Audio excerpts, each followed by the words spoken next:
Hello, goedenavond, hello, good evening. While other people is joining us, please welcome, welcome. There are a lot of places, seats over here and over there as well. Welcome everyone to Pakhuis Zwijger here in cold, freezing Amsterdam, and everyone who is joining us online via live stream and documenting the danger to democracy. So this whole evening will be about journalism, about democracy and images. My name is Baram Sadeghi. I am a journalist, and as you can hear, English is not my first language. As a matter of fact, as someone who came to Holland about 4 decades ago, I have no idea what my first or second language is. But as long as you can give me the idea that you understand me, is that the yes, people in Amsterdam say yes, yeah. So that's enough for me. And enough about me. A couple of notes. Most important, tonight's event is organized by 7 Insider and Forhanna. Later on, during the course of the program, we will hear a little bit about the background of those organizations. To the other notes, of course, don't forget to put off your, shut off your telephone, please. And the other thing is that we have a photographer, Helene. So she's over there, and we really have to say that, you know, she's a photographer, so she takes pictures. So if you don't want to be on the picture, so please just raise your hand and she will delete that, and we will use those pictures for our socials in general. And other thing is, now you know everything about what we are going to do here, you know, as I said, the theme, the photographer, the telephone, even about my background.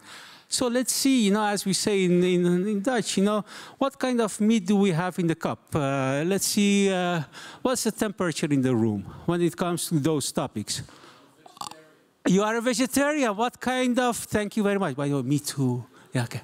And so, are there any photographers in the room? Please raise your hand.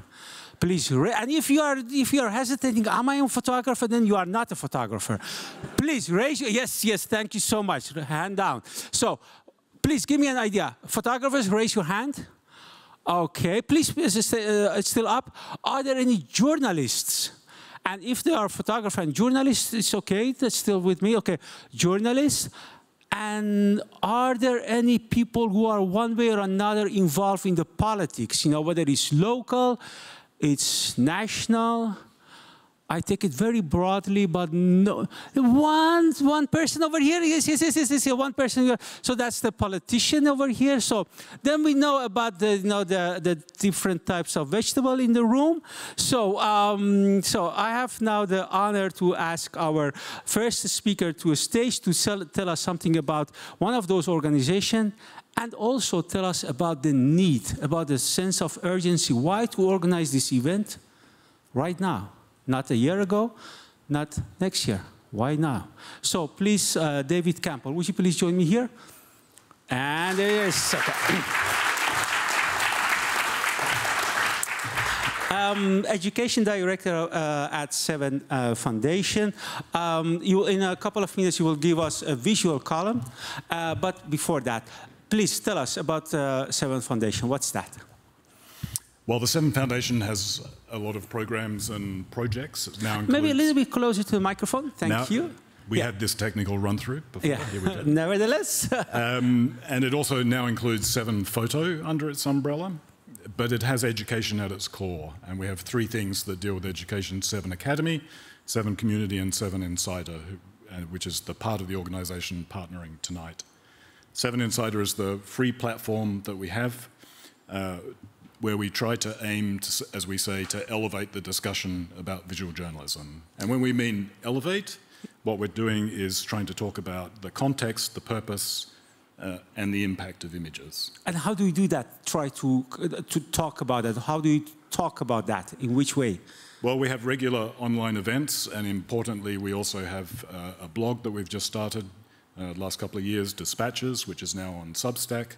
So we're trying to change the conversation and engage the conversation through those particular platforms. Can we watch a short video about what you just said? Is it possible? This is because we work in partnership with Photo Wings, and we want to just share a short video from them to get started. Okay, start the video.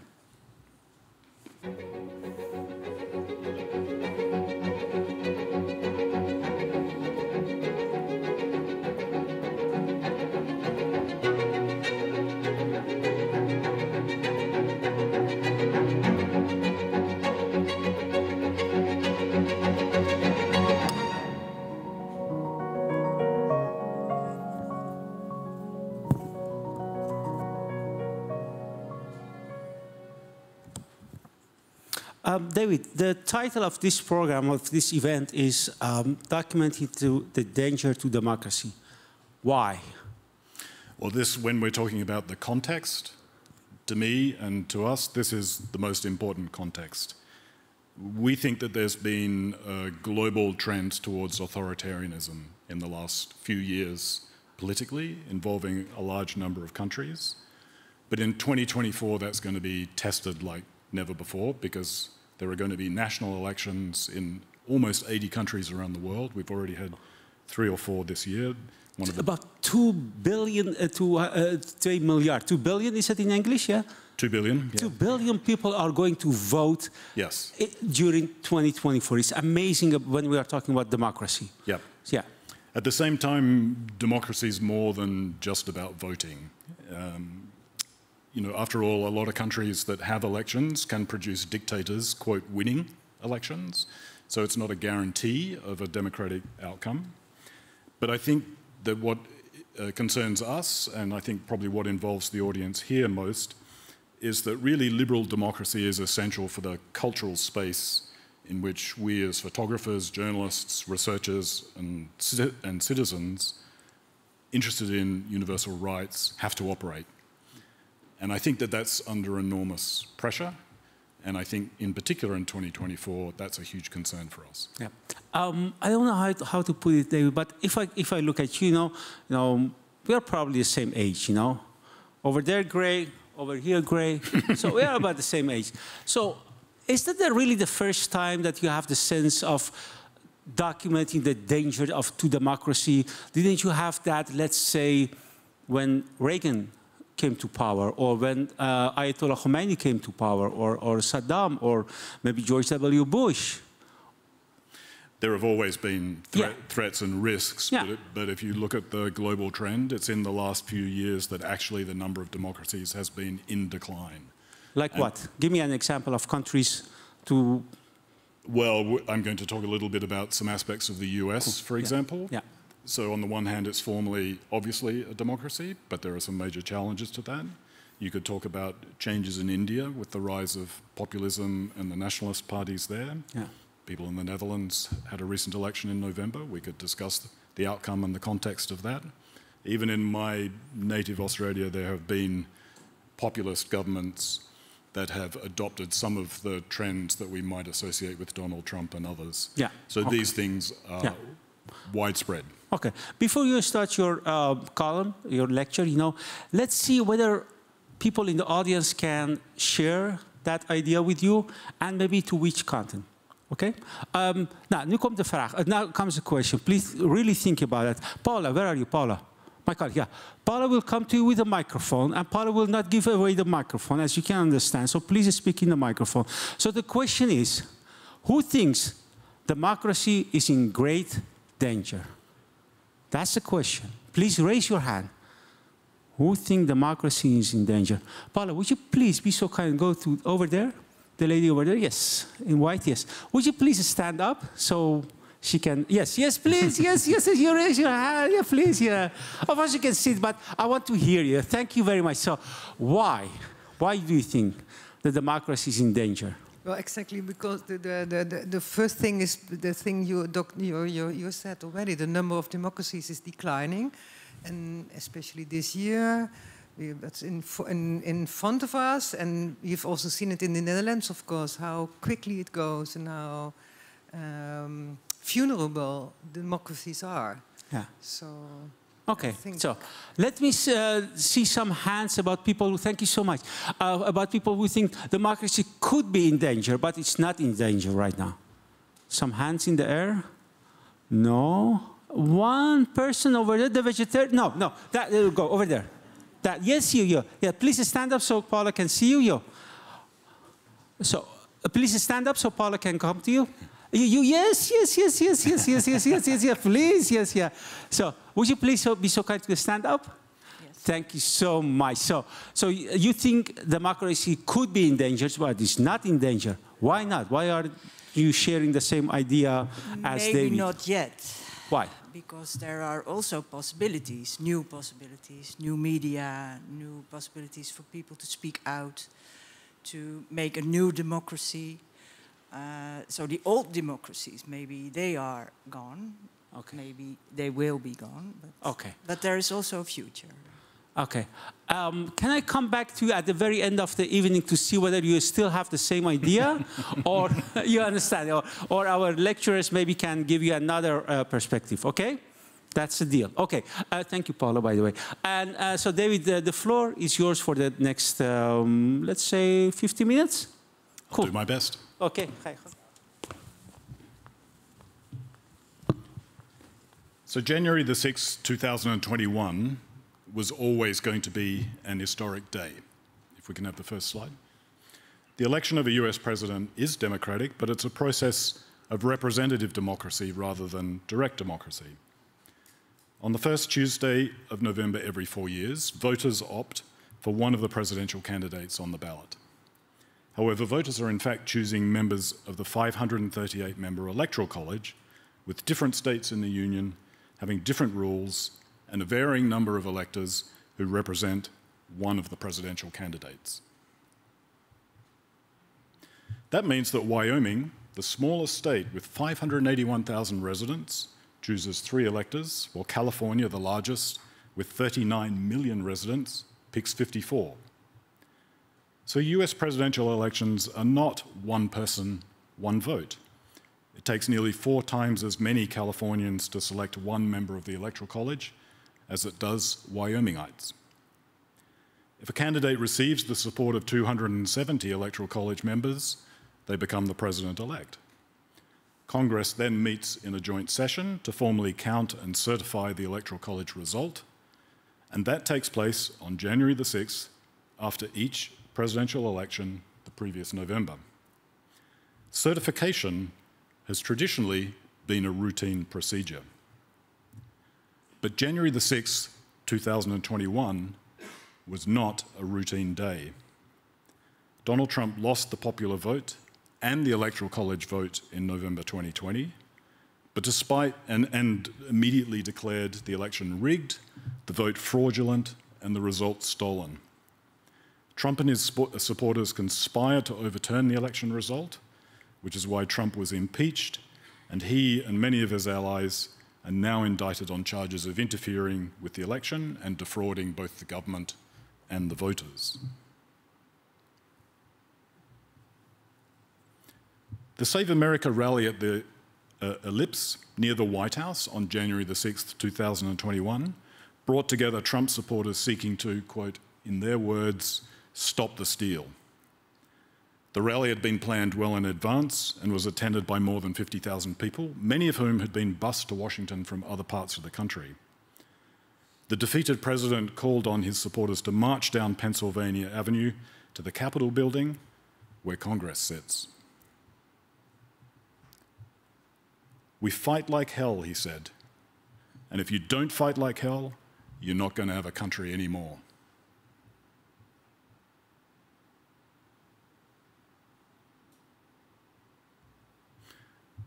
Seven photographers, Ashley Gilbertson, Ron Haviv, and Christopher Morris were there. Seven mentee Christopher Lee also photographed on the day.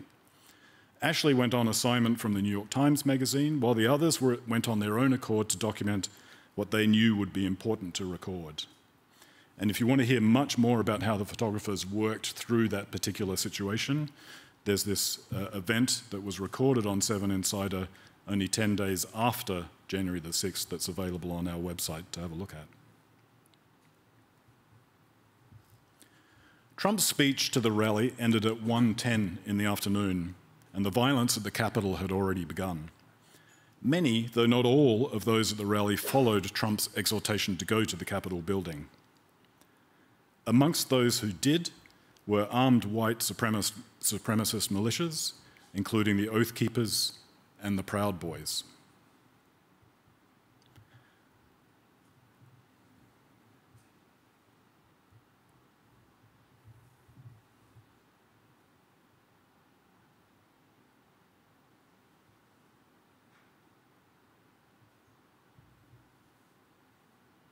In the 187 minutes between the end of Trump's speech and his belated and half-hearted call for the violence to end, which he tweeted at 4:17 that afternoon, Americans in the world watched an unprecedented effort to subvert the democratic process as more than 2,000 individuals fought with law enforcement and forced their way into the Capitol.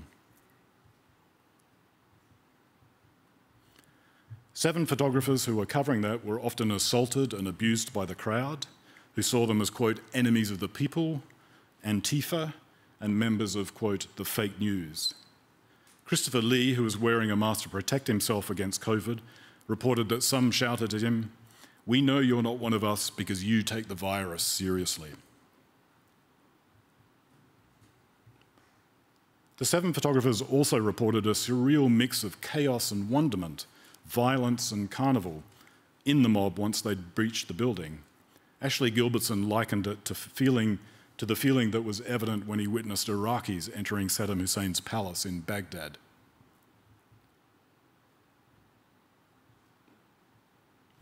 And nothing symbolizes that mix of wonderment, that sense of carnival, than the photo of the now famous QAnon shaman. Nothing indicates the paradox of US democracy more than the fact that this man, Jacob Chansley, is this year planning to run in his Arizona district as a libertarian candidate for election to the House of Representatives. Chansley can be a candidate despite having been convicted on felony charges for obstructing an official investigation. Chansley's case also demonstrates that the law has defended the democratic process, at least to this point. Nearly 1,300 individuals have been charged with crimes related to January 6, with more than half of them, including Chansley himself, pleading guilty. With the cases against Trump and his co-conspirators still pending, we're waiting to see if the ringleaders are held accountable in the same way as the foot soldiers. And the resilience of the law is best shown in this image of the photo of Eugene Goodman. Goodman is a US Army veteran who served during the Iraq War, was the US Capitol Police officer who diverted invading rioters from the Senate chamber during the attack on January the 6th. Goodman showed considerable restraint. He was forceful, but he didn't actually fire his weapon, something the photographers feared might happen. His actions also averted possible bloodshed in the Capitol building itself. I want to conclude, though, by showing you Ron Haviv's 2-minute film, Insurrection, which summarizes the images that he made on the day and the coverage of the January 6th violence. And as you watch this, I want you to ask yourself, what will we see next year on January the 6th, 2025? A return to the peaceful transition of power after this year's presidential poll, or another attempt to subvert the democratic process? Thank you.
Thank you so much, David Campbell, for your introduction.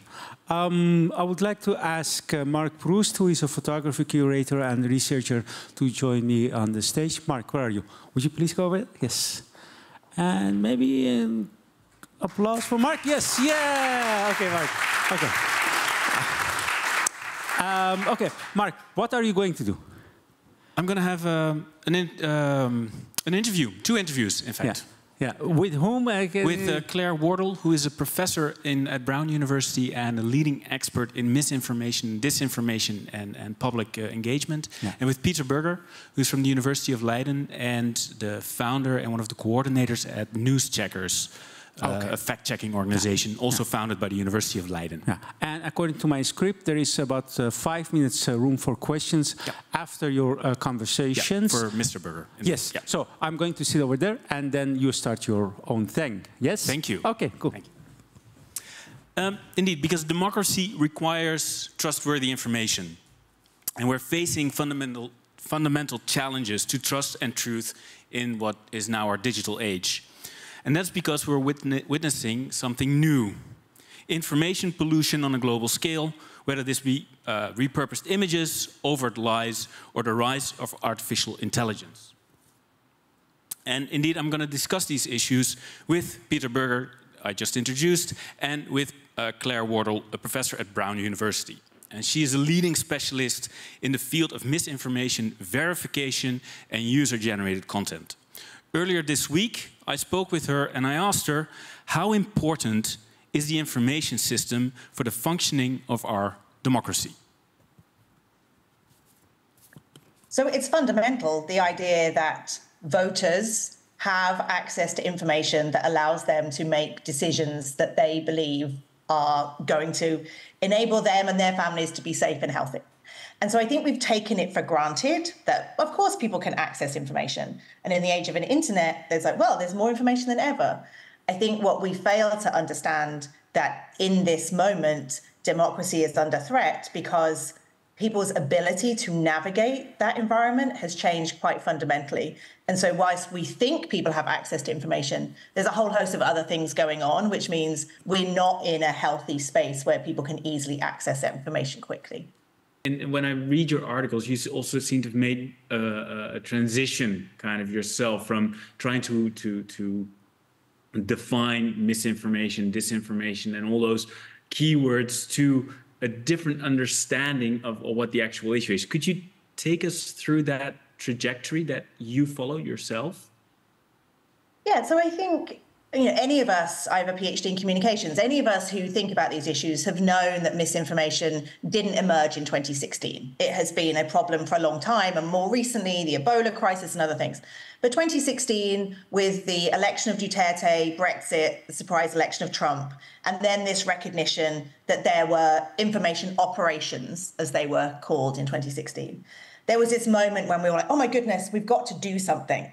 And I think those of us who come from academic disciplines too often think about definitions and frameworks and typologies as a way of trying to make sense of what doesn't make sense. And now, in the last 2 years, I've had this recognition of very little of what I see fits neatly into any of these nice buckets. And I think the focus on mis and disinformation meant that we, those in our field, didn't think enough about hate speech or harassment or other forms of problematic speech. We kind of got obsessed with that, as opposed to recognizing the complexity of the content and the complexity of the people that are sharing the content. So we got obsessed with the disinformation actors, the Russian trolls or the 18-year-old boys in their basements creating memes. But we didn't think about the people who took that information, believed it, and thought that by them sharing it, they were preventing harm. What then is the role, for example, of journalists and visual journalists within that, as they are not the creators of this misinformation or disinformation, nor the disseminators, but they do play a role in this ecosystem. So this time 4 years ago, it was January 2020, and in the US, we were about to go into a big election. And the nonprofit that I ran at the time, we got funded to train thousands of journalists. We had this idea of if we train all the journalists, we'll be okay. And of course, it was helpful, and I'm glad that we did it. But 4 years on, I sit here and I think we now see journalists as one part of a wider ecosystem, because for the people who trust journalists, it's important that journalists have the right information. But for other people who trust the person who cuts their hair, or the person who walks their dog, or the person they talk to at the school gate, we also have to recognize that trust sits in very different types of people. So the role, I would argue, for newsrooms and journalists is to say, how do they become part of the wider community? If you spend time in disinformation communities, as I do, if you spend time in anti-vax communities or those who believe in QAnon, it is non-hierarchical. It is dynamic, it is participatory, and people feel part of something. They feel heard, they feel they have a sense of agency, and they feel like they can do their own research and share it. Does that mean that journalists should be creating, I would almost call it like a counter narrative to make these connections? What's at the basis of it, of what they should be creating? So the role for journalists, I would increasingly say, is what is it that your community is concerned about? What questions do they have? And are you effectively answering those questions? If we really listened, I think we'd be doing a better job of responding to people's concerns and confusion. And as a result, I think fewer people would be susceptible to misinformation and conspiracy. What do you think the reason is that this has become this situation, that the people, let's say the QAnon believers, actually understand the internet, and that the vested institutions are still in the model of Life magazine? How do you have any explanation for that? Not enough people, I think, give enough credit to the audience.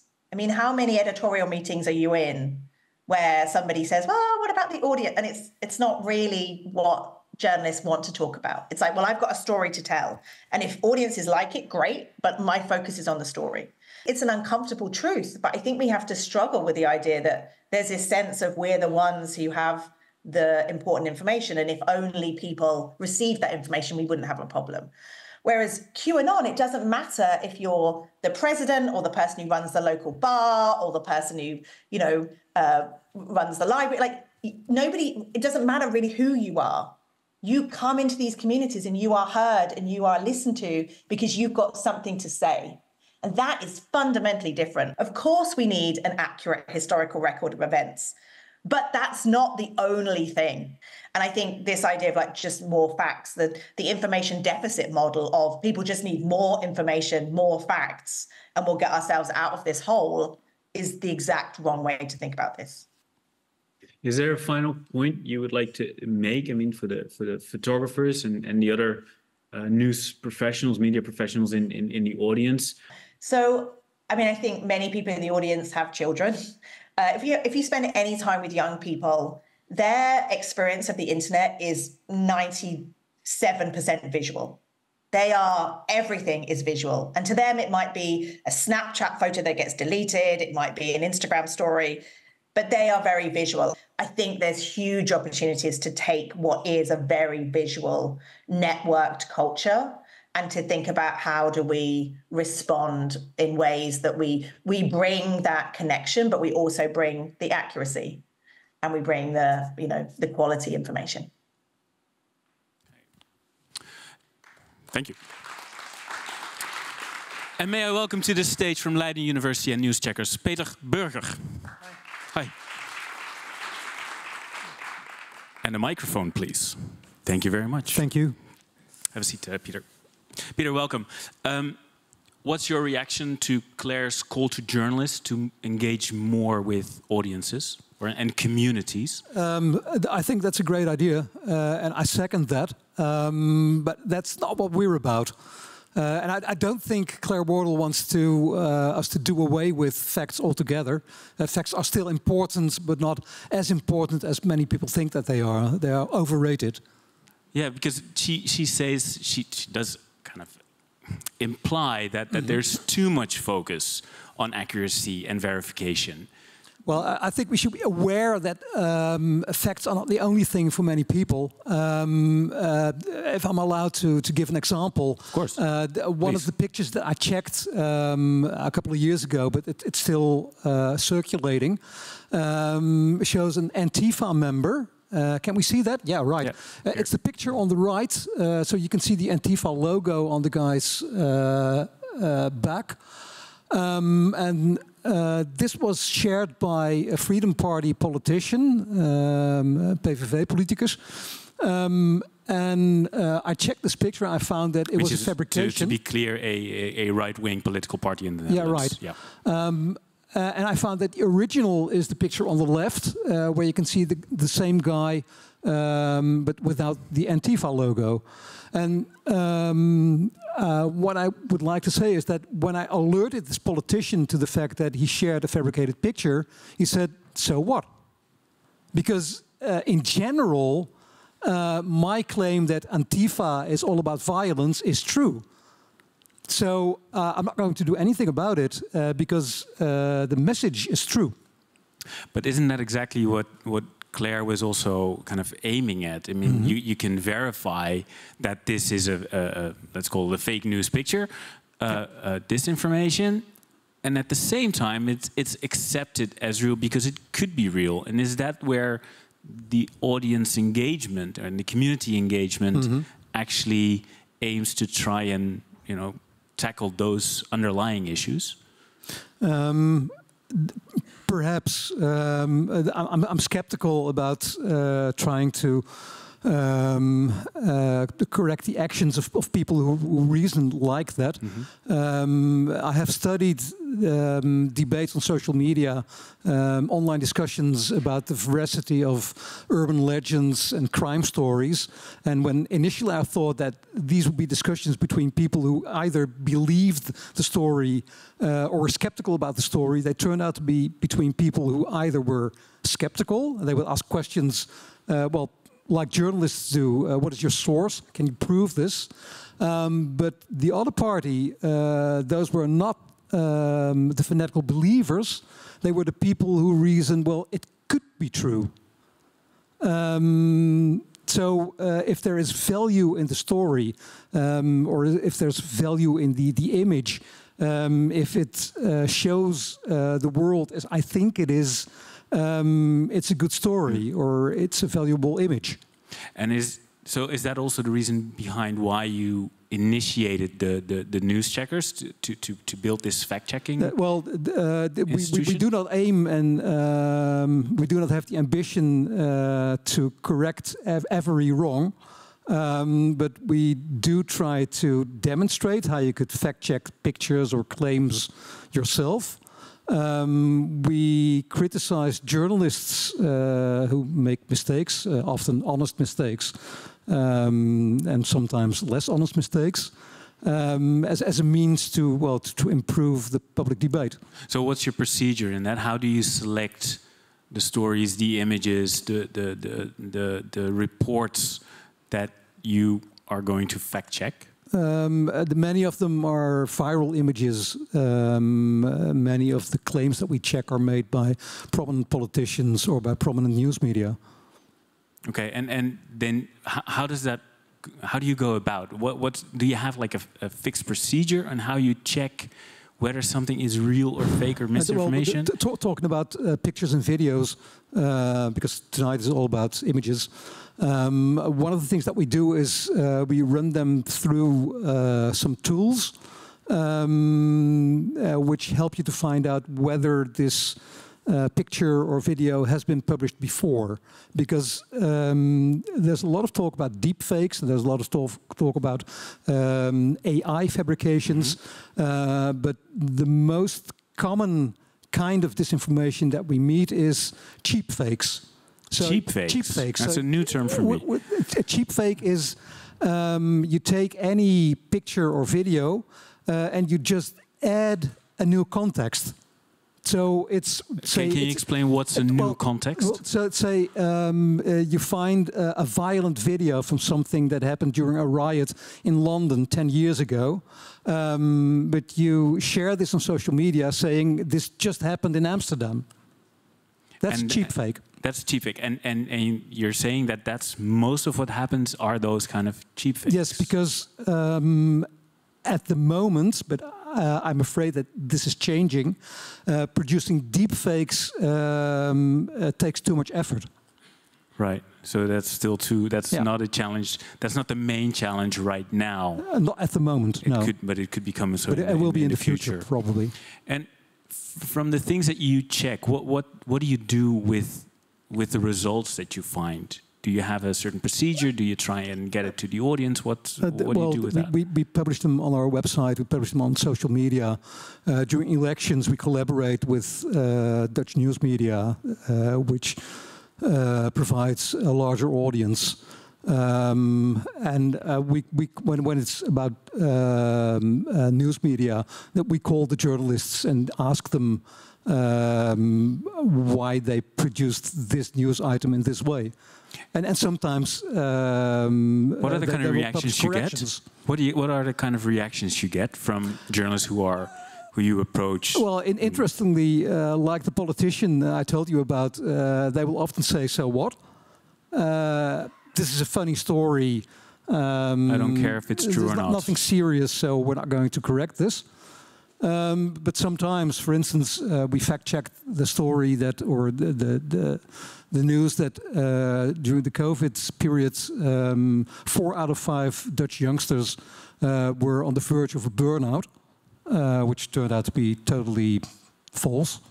And this was corrected by most major news media.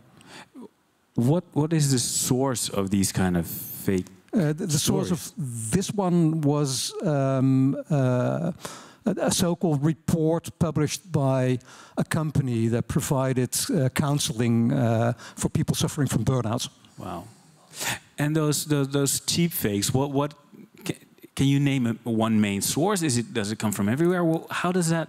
Where do those images come from? And not the images, but the images and their new context. They could come from anywhere. One of the things that we see during wars, so for instance the recent conflict in the Gaza Strip in Israel, people will for instance use pictures and videos from the Syrian civil war and say this just happened in Gaza. But do you have any idea of what their reason is? Because they are committed to the cause, because they are activists, because they want to... I think here the distinction that Claire Wardle makes is important. At the beginning of the chain, there is a so-called bad actor, somebody who knows that he or she is producing a fabrication. But then there are thousands or 10,000s or 100,000s of people who share that fabrication. Often with the best of intentions. Right, based on good faith. Yeah, based on good faith. So what can we do? What's, let's say, the audience's responsibility here, or what is what can journalists do, and visual journalists and photographers, to prevent them to falling into these kind of traps? Is there a strategy? Yeah, well, I would hope that, for instance, by means of education. People are made aware from a very early age that they shouldn't trust anything that they find online, that they shouldn't trust everything that they hear on the news anyway, and that they need some basic skills to do their own verification. And can you give us some tips on how we could potentially ourselves, get involved into this verification process, or do we have to rely on institutions like your own? Often you have to rely on institutions because some of these cases are really complex, and you need specialized knowledge to solve them. Often, one of the best things to do at the start is sit on your hands, not immediately share this image or this video with all your friends. And often it helps to just wait for the comments to come in, where people will point out that, well, for instance, this video has been published before. In fact, it's 10 years old, and so on. And there are some easy tricks like doing reverse image search that I think anybody should be able to master. Right, and that's something we should all do before sharing images or content online. Hopefully. What do you hope to achieve with your organization, with News Checkers? What's the goal eventually? I mean, let's dream big. Making a small contribution to a more fact-based public debate in politics, in social media, and sometimes even improve the state of the Dutch news media. And do you agree with Claire Wardle that we have a fundamental issue with our information system, or would you say that let's say in the Netherlands, where we are right now and where you are based and where you work, we still have a functioning information system? Well, there is a functioning information system, but I see major threats, for instance, from the social media platforms. So good journalism is one solution, but I think legislation and increasing pressure on the social media platforms to behave is another one. So for you, the main challenge is with the social media platforms who don't curb these kind of misinformation and disinformation. Sure, but not just the social media platforms. Also news media who may overhype certain issues. Right. So it's still functioning, but it's under threat, is basically what you're saying. And do you see that there's a bigger issue, let's say, in the United States? Or you're not in a position to comment? But I'll leave that question to someone who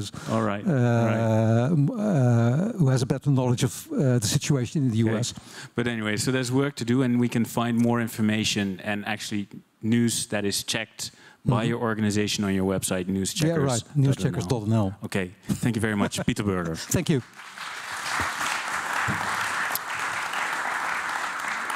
Are there any questions from the audience for Peter?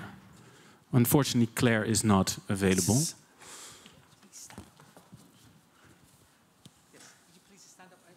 Yes, of course. Thank you. I see a bigger problem in losing the authority of journalism at the moment, and the social media overtaking the agenda. Is there any way that you see the balance being restored, or a new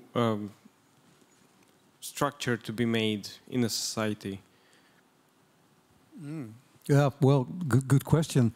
I think sometimes journalists may overrate social media platforms, for instance, by assuming that when something is trending on Twitter or on X, that is like a well-conducted opinion poll, which it isn't. So yes, I agree that there's a problem there, and that the journalists are not able to lean back and assume that everybody accepts their authority. I also think that it's a good thing that authority has been challenged, and that, maybe paradoxically, we're in a period where you can also have more sources of information at your fingertips, not just as a journalist, but also as an ordinary citizen, than ever before. Right. There was another question. Lady in white. Lady in white. Yes.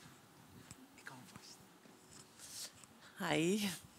I know we have many challenges, but I hear you say that we have to teach our youngsters not to trust anything on the internet, nor to trust anything on the news. So what and how do you teach them what to trust? And if they don't trust anything anymore, isn't that the bankruptcy for democracy?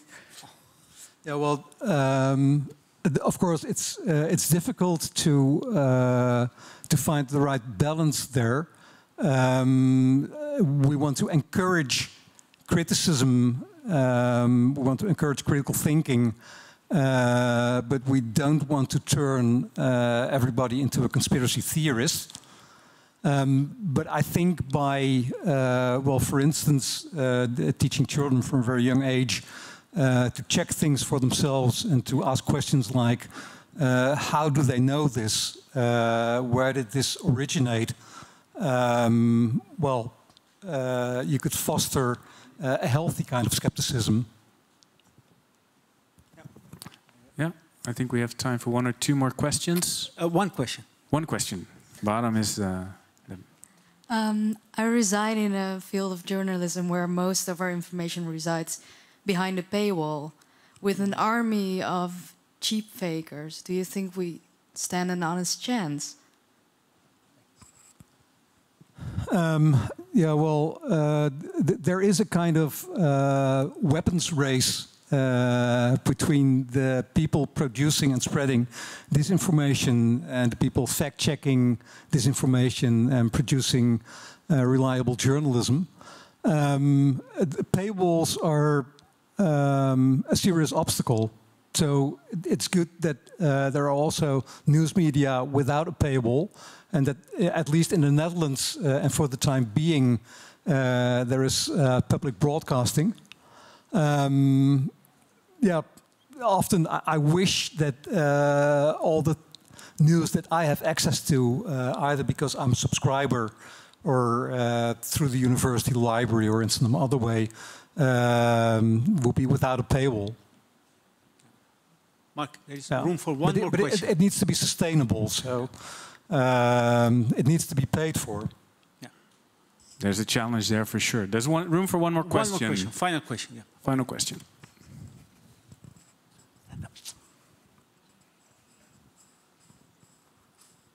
What do you think we need to do with big bad actors? You mentioned the smaller ones, you know, people who just reproduce something they saw. For example, the Russians. We are all known nowadays that they are really kind of forcing and kind of pushing fake narratives. Mm-hmm. Do you think there's a solution for something like that? Yeah, well, disinformation produced by other states is, you could say, not in our reach. There is a mounting pressure on social media platforms from the EU. For instance, there is the Digital Services Act.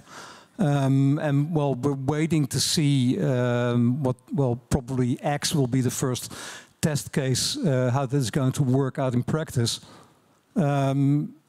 Yeah, well, the problem is that because of the globalized media landscape in which we live, on the one hand, there are so many sources of information from all over the world that we have access to.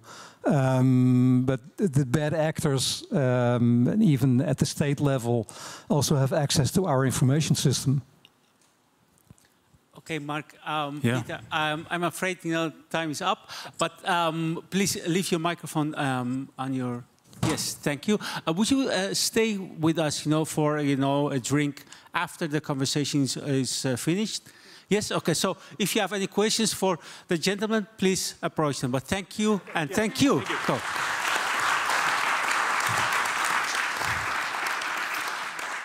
Well, responding to the dangers facing democracy does not require all visual journalists and storytellers to report on politics directly.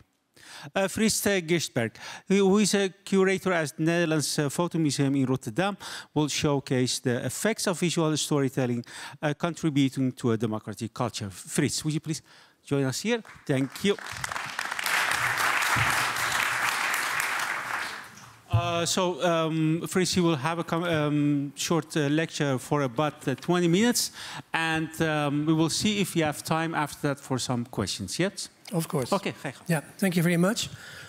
Thanks to Forhanna for inviting me to speak today for this 20 minutes, and thank you all for coming. It's a pleasure. I was asked to select a couple of projects, photographic projects, of course, that deal with the idea and the concept of democracy.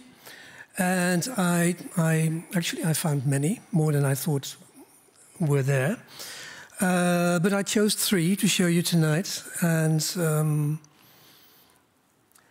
you can see them mentioned here. I have to say that the way that I constructed my presentation is different than you're seeing it now. It's a bit mixed up, but anyway. You can read the names of the photographers, Rafael Milak, Nico Bick, and Paul Shambroom. And when working on this little lecture, I discovered, also thinking about the question of how to address this issue as a photographer, as an image maker, how to address that. And I found 9 keywords that are very much related to the practice of those makers, to the perspectives they have on documentary, and the perspectives they have on their topics, which is, in one way or another, democracy, the places where democracy takes place, and the democratic process. So it's show, document, and archive. You will understand much better later when you've seen the images. Show means make transparent, show how things are working, what is happening. Document is, of course, very clear. It's like fix it in an image. And archive is keep it in a place that is accessible for other people. So it's more or less a kind of matrix, a kind of three-dimensional model with these keywords that you can use when thinking about image and democracy. Witnesses, of course, has a long tradition in photojournalism, also to observe and to share. Again, you will understand better later on. And the other 3 words are study, preserve, and collaborate, which can also mean participate.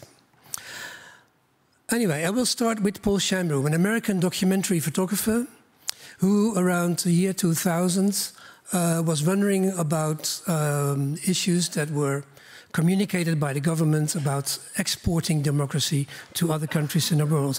And Paul Shambroom, interested as he is in his other project as well, in the notions of power and how these can become visible, thought, I'm going to use an existing database of little communities and some bigger communities in the United States, and I'm going to visit city council meetings. And the project is called Meetings, and he traveled thousands of kilometers with his car, making a complicated agenda, and so that he could visit a large number of meetings, local council meetings, which he decided to photograph in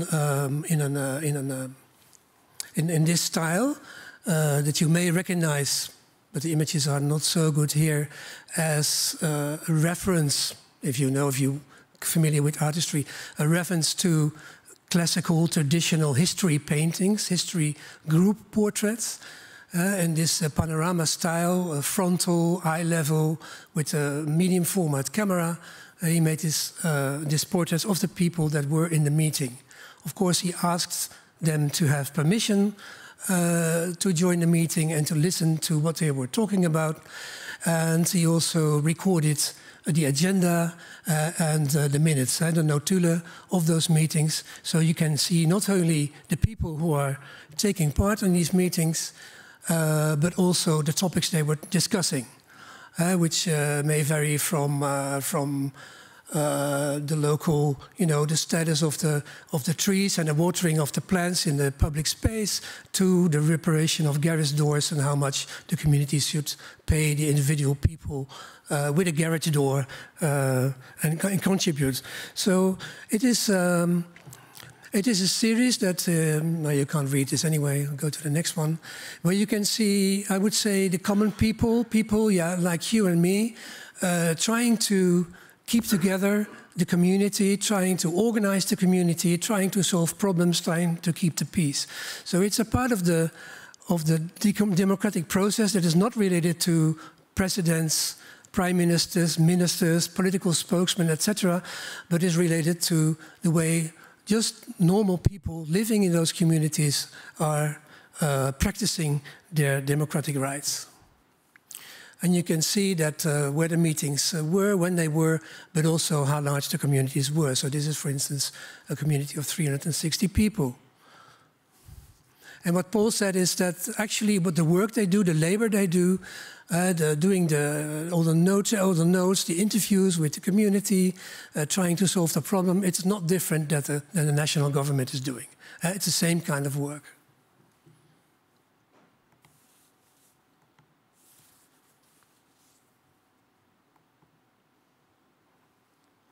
Could the lights maybe go down a little bit so we can see better the images? It's a pity that you have all these gaps in between, because they're very nice pictures. So I think the power of this work is also that we can identify with those people that are practicing democracy. It brings us very close. It brings the whole process very close to you.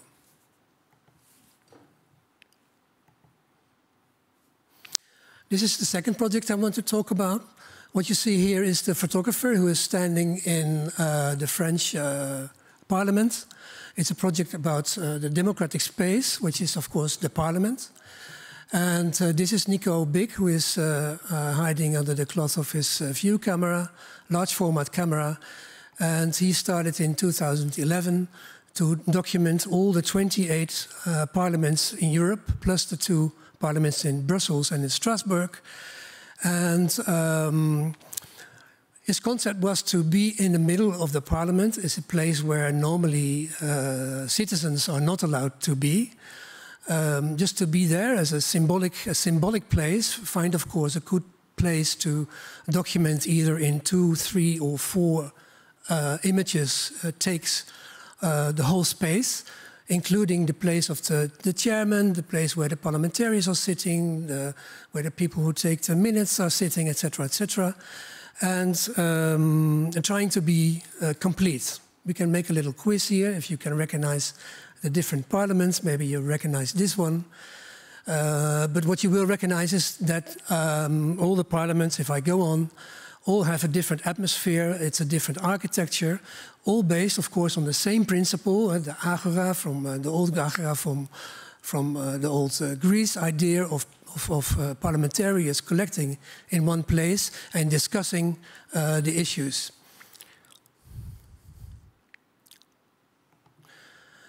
And each parliament, although it has the same function, it's the same structure, has its own cultural atmosphere, cultural details that Nico Big wanted to document.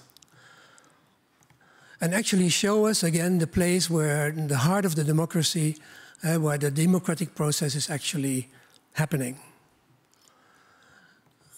He made a large book about it with all kinds of details, like where's the chair, where's the public space? It's on the balcony.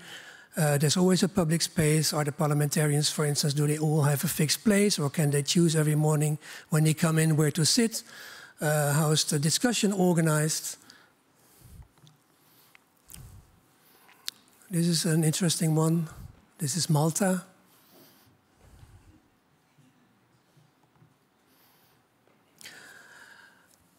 And you recognize, I'm sure you recognize this one. And you will also realize probably that he did his project before the Brexit.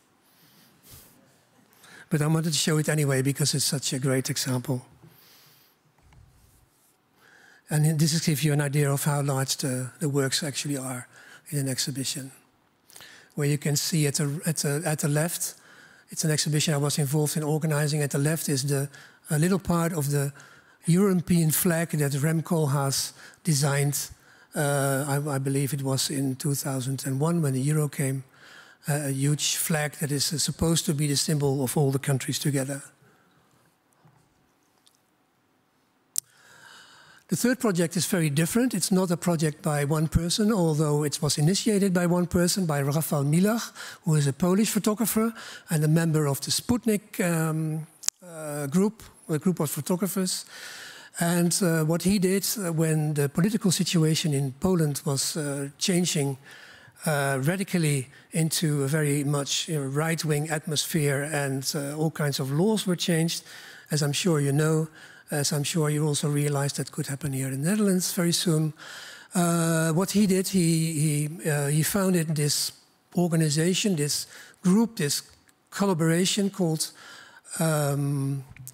the Archive of Public Protest, around a very simple idea with 18 photographers, critics, theorists, of photographing protest manifestations in Poland against the abolition of abortus, the free abortion laws, related to migration and refugees, of course also related to the war in Ukraine.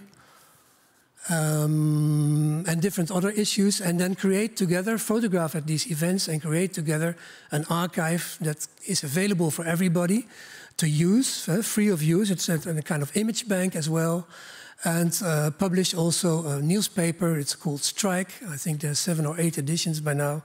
And spread the news as much as possible. Get people involved, and see to it that all the photographers that want to can participate in the whole project. So it's a project that is open, that is free, that is democratic, you could say, and it is a kind of counterforce, a kind of counter voice to.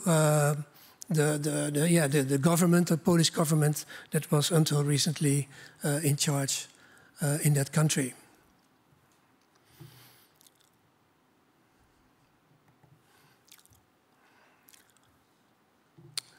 And what strikes is actually that I think that the photography is so interesting. Is the image changing? Yeah.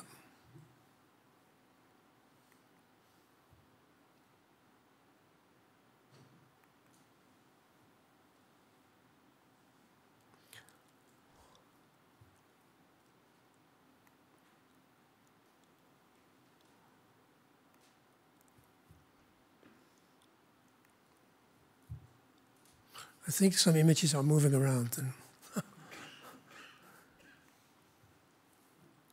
So I took some screenshots from the website. There's also a website. Of course, the archive is totally digital, where you can find the images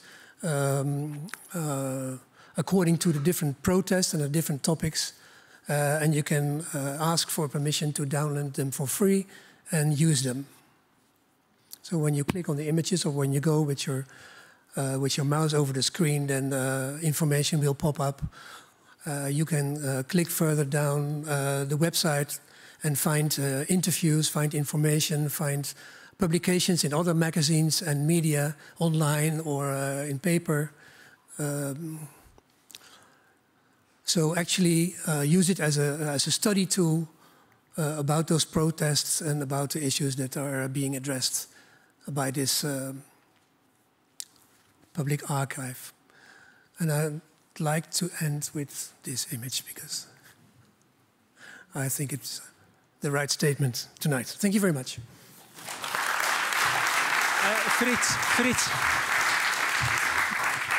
Just in case, maybe there is a question from the audience. Yeah. So are there any questions for Fritz right now? No. And by the way, would you stay with us for the drink afterwards? Do you have any time? Sure. Yeah. He says sure. Yeah. Okay. Thank you very much, Fritz. Okay. In the very beginning of this evening, we introduced one of the organizers behind this event. And let's talk about the other organizer, Willem Poelstra, and Forhanna Foundation. So Willem Poelstra, who founded Forhanna in 2017, he was a former deep sea diver and documentary photographer. And so in 2017, he founded the organization. And unfortunately, a year later, he died from cancer. And the approach is very important. It's also personal background.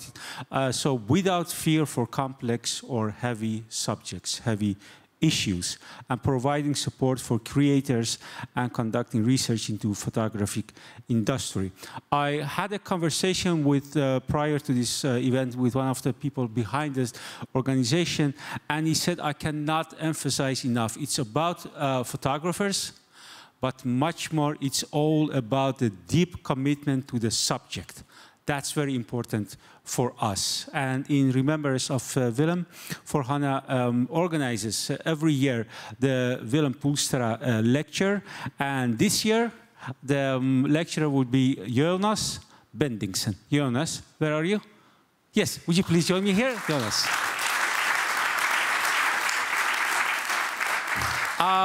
In the next 30 minutes, you will give us a lecture. And, I had the opportunity to really, in the last stage, to look you up and, your projects, for example, satellites about the former USSR, or The Last Testament about 7 men claiming to be Messiah. And your very last work, yes, over there. Yes, the very last book, the Book of Veles. Do I pronounce it correctly? Book of Veles. Veles. Vele. Book, okay. Behind the microphone, please. Thank you. No, I know. So, how do I? Some water. How should I pronounce it correctly? Because it's from North Macedonia. Yeah. Veles. Veles, yeah. Veles, Book of Veles, yeah. And it was amazing what you did with the book, and you know what happened after the book. So don't steal my thunder. No, you are going to tell us what about it. So I guess now we know enough to give you the room for the next 30-35 minutes. Yes. All right. Okay. Thank you. Thank you. Thank you very much. Let's see. I'm holding it upside down, so we'll go backwards. Something like that. Thank you for having me here. It's a great honor to be invited here. So what we'll be doing is I'm going to show you 4 of my major projects, spanning so the arc of my career, to show a little bit my own approach to my own work and thinking, and sort of the evolution that I've been through in my time. Starting with my first big project, satellites, which I started some over 25 years ago, and which it sort of feels like it's in an way bygone era. As opposed to today. So satellites transpired between 1998 and 2005, and was really my first stabs at creating a story with photographs, and takes place in the sort of fringes of the former Soviet empire, which I was interested in for also personal reasons, because I have a lot of family history that came from this part of the world. I arrived in. It started with me actually as a 19, 20-year-old. I got a small grant to do a story, and I went to this town in the far east of Siberia with sort of the idea that I was going to learn photography there. I was going to learn Russian. I'm going to stay there for a year and see if this could be done. It was a strange thing, because I went on this kind of shoestring budget. Full of restlessness and wanting to do this, and to try to make ends meet, I had written to all the film companies to see if they could support me with film, because I didn't really have money to buy those kind of things. And for some bizarre reason, Fuji granted me 400 rolls of slide film. Nobody knows why. So that was a very wonderful thing. The thing I hadn't thought about, of course, was that there was nowhere in 2,000 kilometers radius you could develop this stuff. So for I stayed there for 10 months in this tiny town in Siberia, Birobidzhan, trying to create my first photo essay without seeing a single picture. And that's, of course, very different from how people learn this stuff now. But I think this informed me very much for all the years to come, because it really, for me, somehow just taught me that, pursue the story. Think about how you are photographing and the people you're meeting and sort of the framework around it. And I think that stayed with me as I later on continued this traveling around all these different enclaves and unrecognized republics like Transnistria here. All of the places in this project are really kind of places that are struggling to, one way or the other, find their place in the sort of chaos of the breakup of the Soviet Union. It's not a project that started with an idea even to make one project. I was pursuing all these individual stories that I was curious about and interested in that part of the world, and sort of later on realized that these small stories were pieces of a puzzle that sort of fit together into a wider story about in a way, the aftermath of the Soviet collapse. This is Abkhazia on the Black Sea coast, a sort of breakaway region that broke away from Georgia.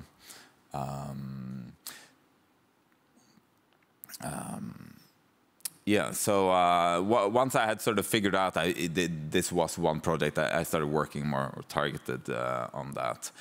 These are, in many ways, many of them are kind of frozen conflicts. Some of them are activated once in a while, like this last picture here is from Nagorno-Karabakh, which now recently, got very, very hot again. And we can see also in, of course, Ukraine and,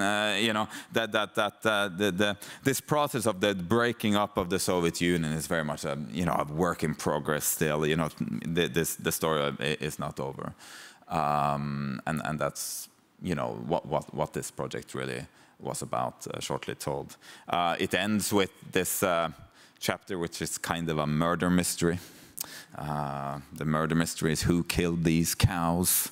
I don't 100% know because I'm not a veterinarian, but what the local population in this borderland between Russia and Kazakhstan in the Altai Mountains say is that these cows were killed by spaceships.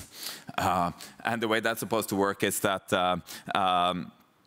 when you launch a space rocket up into orbit, it's just the very tip of it that ends up in orbit, right? The rest of it are these huge, big booster stages, 30 meters long, that come crashing back on Earth. You've seen all that footage from NASA, right? And that's why, among other things, the Americans launched their space rockets from the coast, right? So they fall in the water, or now Elon managed to land them back on some ships and things like that.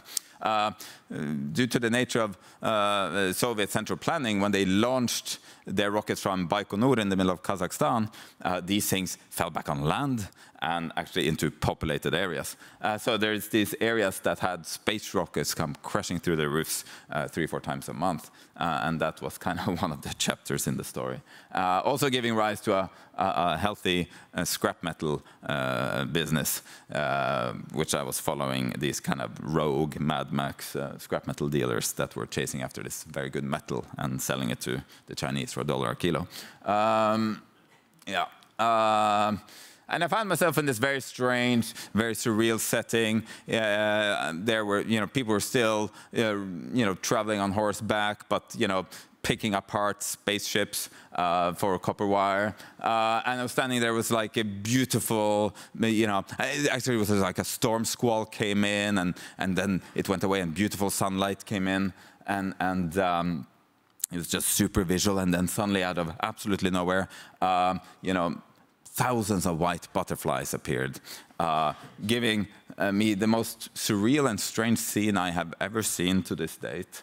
And I always think this is so strange because this kind of became probably my most well-known picture, but that entire magical, weird, surreal scene, I took half a roll of film.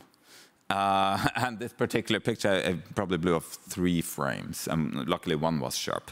And it was just such a different time than we live in now, where everything is so fast and we produce so much and we take so many pictures. And it was, and in a way, I'm kind of grateful that I had that start in the kind of very economical, conservative film beginnings.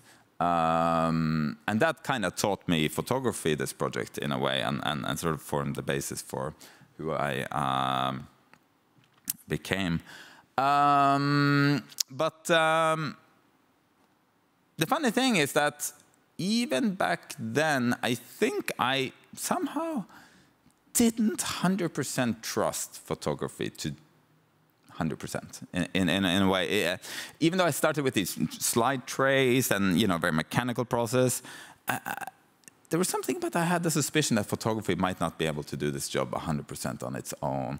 The lack of context and sort of like I had a wish to sort of expand it from, see if photography could escape from its sort of two-dimensional and kind of like that very strict frame. I started experimenting with that in my next big project, The Places We Live, which started around 2004, 2005. Which started when I came across a statistic from the UN that said that some years later, in 2008, would be the year where the world's urban population for the first time would overtake the world's rural population. So for the first time in history, we would be an urban species, right? And at exactly the same intersection of time, the number of people living in urban slums would top 1 billion. And that was also projected to double over the next decade. So it turned out that sort of the urban slum, this informal settlement, was kind of the fastest growing segment of the human habitat, at least in an urban sense. And I wanted to explore that photographically. Somehow I had just become a father, and I was thinking, a lot about how we live and how we populate the planet and what the world will look like when my son grew up. And yeah, so I decided to try to document that, and I started that in Kibera, which was one of Africa's biggest slums in Nairobi in Kenya. I knew this guy who lived there. I'd worked with him before, this guy Peter, and we decided to collaborate and see if we could do something. So together he helped me rent a room in Kibera here, and I stayed there to photograph what it means to be an urban citizen in the 21st century. And I was taking these pictures that were surely, dramatic and interesting, maybe. But I was kind of getting uncomfortable very quickly with the sort of notion that I was kind of cloning, in a way, all of the grand pictures of, reportages of poverty and this kind of thing I'd been fostered up on. And I was just kind of copying the same visual mechanisms. And there was something about that bothered me, so I wanted to try something else. So I met this guy, Andrew, who lives in Kibera. And I decided to record him as a sort of simple interview. And I asked him, Andrew, tell me about life here in Kibera. And he started talking, and to my great surprise, he didn't mention anything about, all the sewage problems right outside his door, the crime you hear about in this place, and the overpopulation, and all of the things that I was, of course, very much concerned with, trying to make a story about this. But he just started talking about interior design.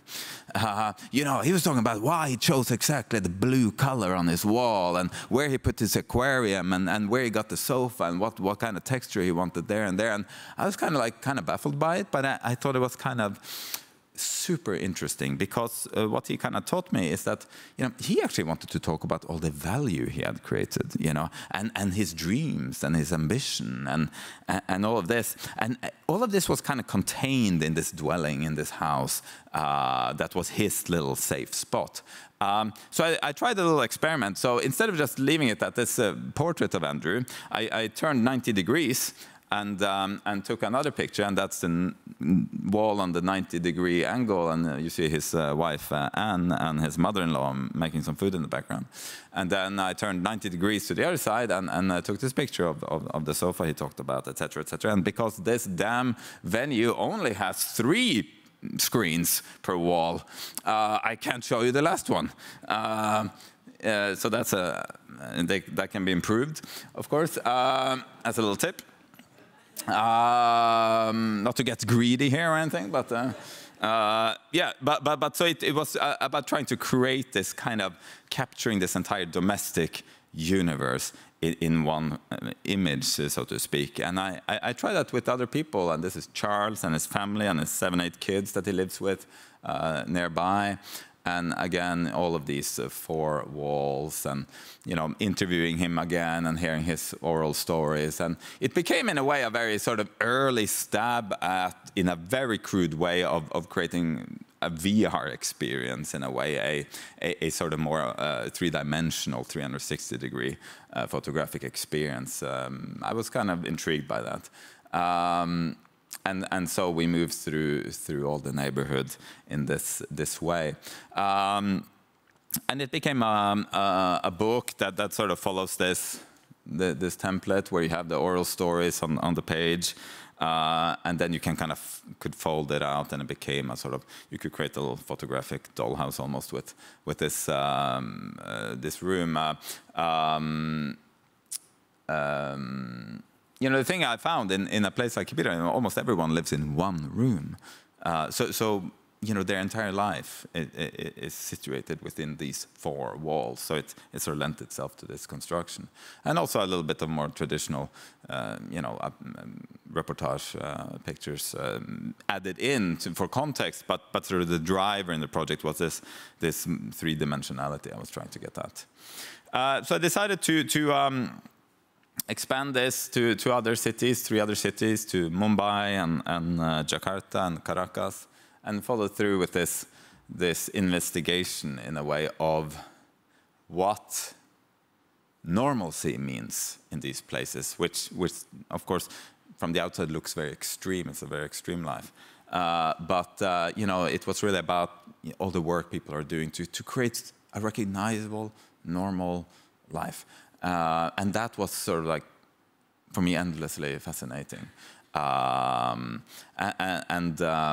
You know, I discovered so much about these places, like in Dharavi in Mumbai here. Like the BBC estimated at that point that the yearly economic output of this one slum was over $1 billion per year, in thousands of small mom-and-pop shops, recycling businesses, bakeries, clothing manufacturers, and there was so much going on there, which in a way is invisible to the outside. At least it was in my mind. So in a way, this project was very much about grinding down my own stereotypes of these places, because you hear the word slum and you think, you know, all these connotations, all these often negative associations, and I certainly had a lot of those, and this was a way to sort of explore and be curious about testing those stereotypes. You know, who lives behind that cardboard sheeting under that highway bridge in Jakarta? Well, it's actually this lovely couple with 2 teenage children, and you know, I was struck by again, you know, family pictures on the wall, calendars, the kids' homework is on there. You know, it's immaculately clean. They find a way to make wallpaper out of found stickers, and again, I was really left with a lot of admiration for the lives and the work these people put into, in a way, or to put it like that, what they really showed me is that, like, you know, we all need shelter, right? We all need a house, but these people really taught me that, you know, we also need a home, a place to make into our own, to express ourselves, and that's really what this was all about. This is Caracas in Venezuela. Again, this would be an example of that sort of pushing and pulling on the idea of who these people are. So this is Carlos. He was a kind of a gang leader in one of these barrios up in the hills, and a frightening guy, according to his own testimony in the interview. You know, he couldn't even remember how many people he had killed, and he describes the very atrocious ways this was conducted, and you know, you could call him a mass murderer as well. And he was killed a few months after this picture was taken in one of these turf warfare situations. But you know, despite all of that, there was something about this tough guy striking the classic tough guy pose with his gun in this setting. But he still sleeps on Hello Kitty sheets and puts his head down on a Donald Duck and Mickey Mouse pillow, and you know, is surrounded by cute, warm, cuddly stuff. And no matter who he is or what became of him, there was something so human about that really struck me. Yeah, I learned a lot from that. Once we were married, we lived in this okay, here's 3 very terrible videos showing the exhibition installation I made out of this, which was kind of this multimedia experience run by 16 projectors running at once. So each of these cities had basically one room built out of rear projection canvas, so that the image was showing up from behind, and you could stand in the middle of it and basically visit these people life-size. And stare them in the eyes and hear these stories, and really feel like you were there, and it was. I mean, I felt it was at least quite an experience. There was a lot of tears being felt in these rooms when people went into them, at least. Very terrible video recording of it, nonetheless. So, you know, I basically never start a project based on the idea that, sort of, oh, yeah, that would be a cool place to make pictures, or I bet you I could catch something there. You know, I think maybe I had a little bit of that when I was 20 years old, but not much anymore. And I think it's, you know, I am like everyone else, you sort of absolutely weighed down by the weight of photography in the world. You know, I mean, there are different figures being bandied around all the time, but it's something like, you know, every day 3.2 billion pictures are being shared every day, 750,000 hours of video. It's just this ever-growing mountain of imagery.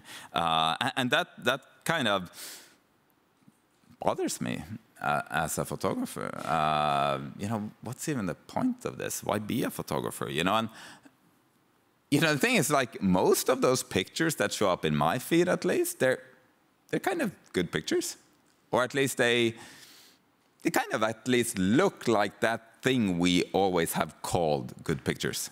You know, and you all know what that thing is, right? I mean, it's kind of like the colors are nice, the moment was caught, decisive moment, you know, composition nice, all of those things. I mean, they're all decent pictures,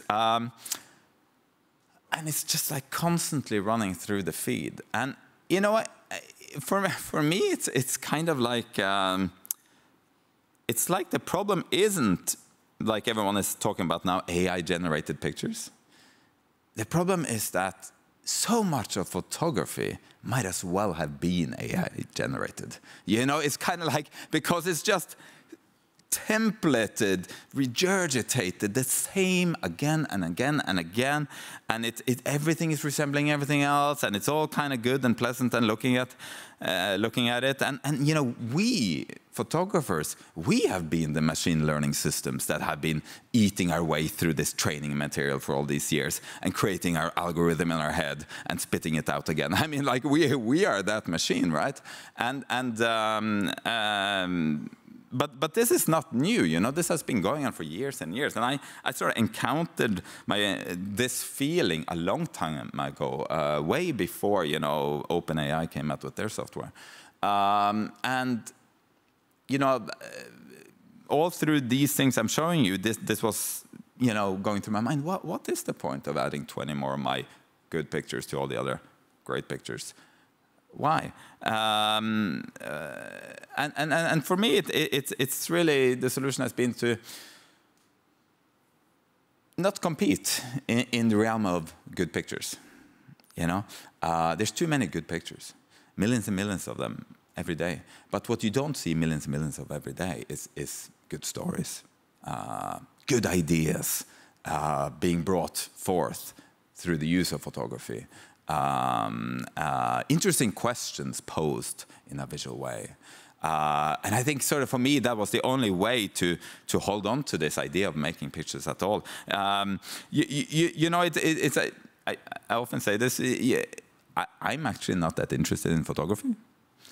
You know, like I'm kind of half interested in photography. I'm kind of very interested in what you can do with photography. That I'm interested in. But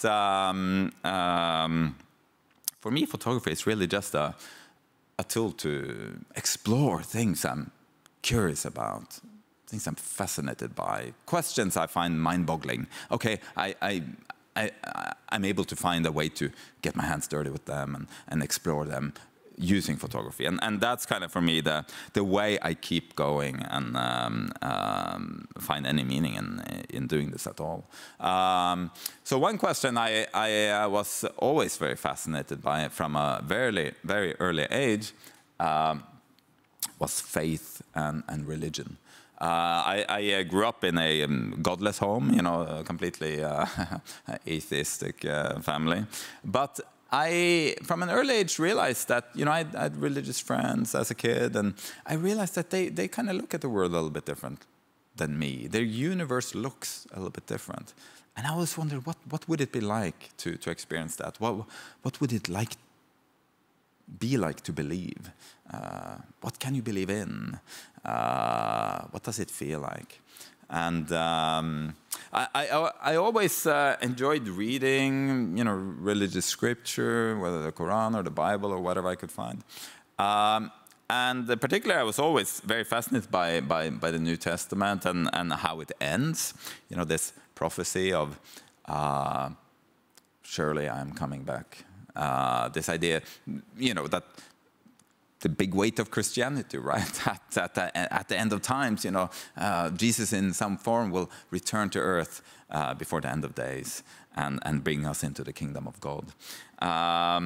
So the Last Testament, this project, which I started in around 2014, something like that, was really a way to explore exactly this question. And I Googled my way around to find 7 men who all claimed to be the second coming of Jesus Christ, claiming to be the Messiah himself, forming communities around them while making this claim. So I decided to go to the source and find out about God by going to each of these men. And that's a journey that took me all over the world, from Jesus of Kitwe here in Zambia and elsewhere. So, it was really a question of, where does the boundary lie between faith and delusion? Who gets to decide what is what? What is really the difference between the prophecies and theology of these people here and kind of organized, accepted religion?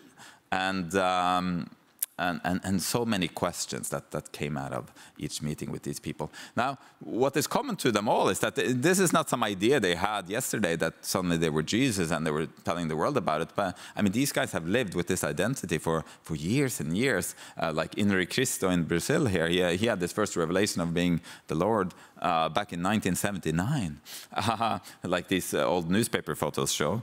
And when I met him, he was a slightly more gray in the beard. But all of these people, most of them had the revelation of being the Messiah sort of back in the 90s. So they're people who have a long history of living with this identity and producing scripture and being out in public proclaiming this and collecting disciples and a community around them. People who have left everything else in life to be with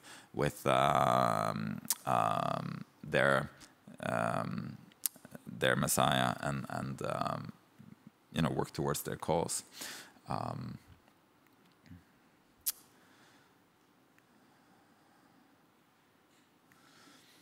Yeah, and through this process, I also collected all the, a lot of them produced their own scripture, their own written word, some in the tens of thousands of pages. So in this book, The Last Testament, I collected some of this and also brought their own words out, so we can get a feeling of that.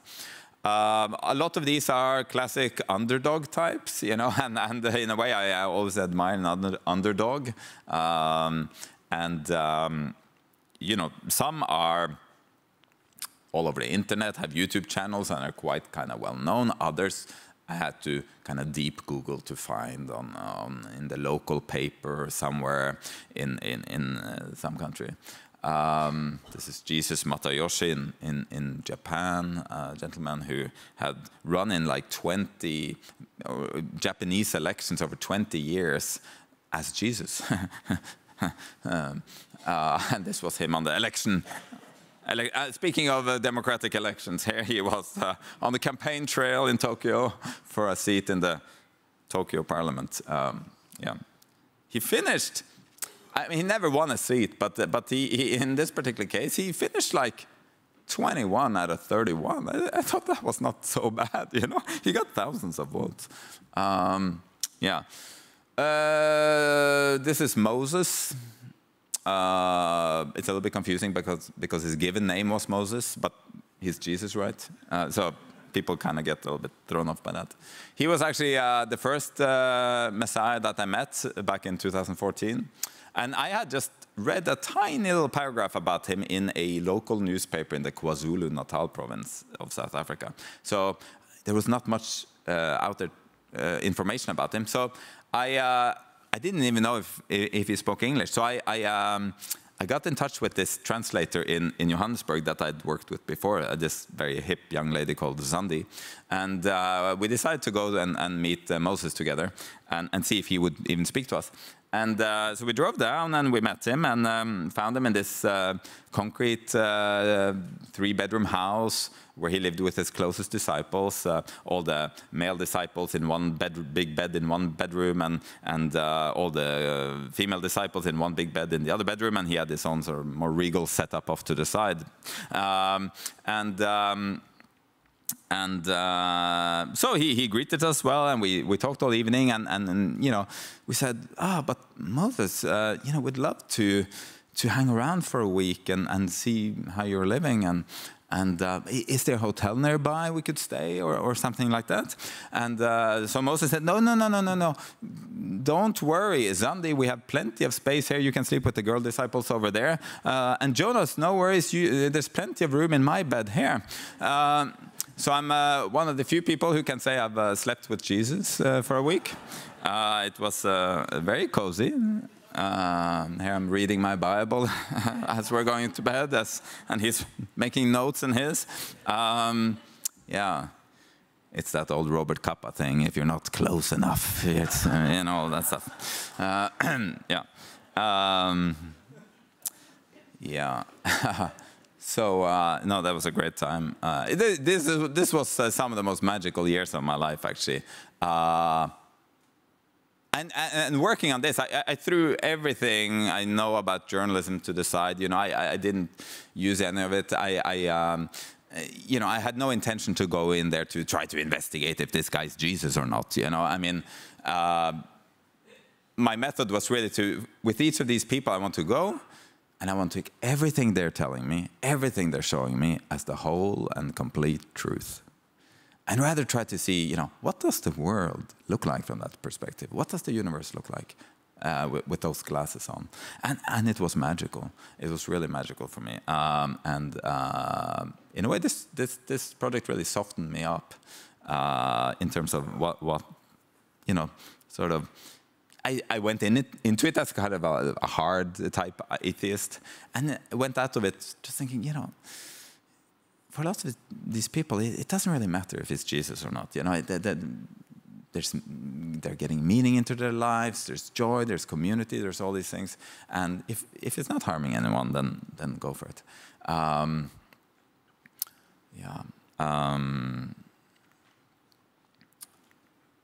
Yeah. So it ends in Siberia with a former traffic policeman who, in '91, had revelation that he was Jesus, and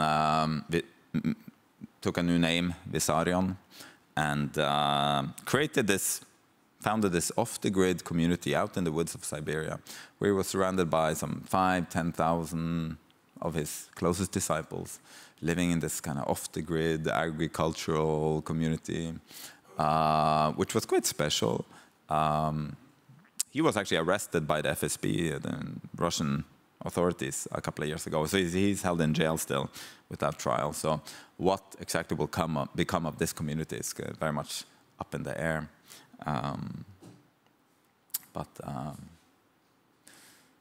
Yeah, there was a lot of amazing experiences in this, in terms of what you can believe in, and you know, about reality, really, whose reality is right, you know. And so I finished that project. I shot the last pictures of it, at least, in 2016.